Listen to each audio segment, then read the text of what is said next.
ஆம், என்ன ப்ராப்ளம் இருந்தது உங்கள் ஹஸ்பண்டுக்கு? என்ன ஆக்சுவலி பிரச்சனை? வரப்ப ம்.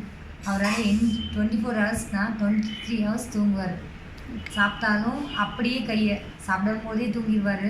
செல்லை பார்த்துருக்காரு, அப்படியே கீழே போட்டு 3-4 செல் உடஞ்சி போச்சு. ஓகே. அப்புறம் பெட்டு பெரிய குயின் சைட் காட்டிலனாலும் படுத்தாலும் அதுலேருந்து கீழே விழுந்துருவார். ஒருத்தர் மட்டும்தான் தூங்குவார், அதுலேயும் தூங்கிடுவார். 4-5 சிங்கம் கரடி இதெல்லாம் இருந்தால் எப்படி சவுண்ட் வருமோ அந்த அளவுக்கு ஃபுல்லாக இருக்கும்.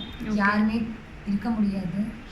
நைட் ஸ்லீப் எப்படி இருக்கும்? நைட் ஸ்லீப் இல்லை, 24 ஹவர்ஸ் ஸ்லீப் தான். எப்பயுமே தூங்கிட்டே தான் இருப்பார். இடையில மூச்சு அடைச்சி எந்திரிச்சு அது நைட் 2 அந்த டைம் மாதிரி? ரொம்ப ப்ராப்ளம் ஆயிருக்கு. ஓகே. ரொம்ப தண்ணி எப்பயும் பக்கத்தில் வச்சுப்பேன்.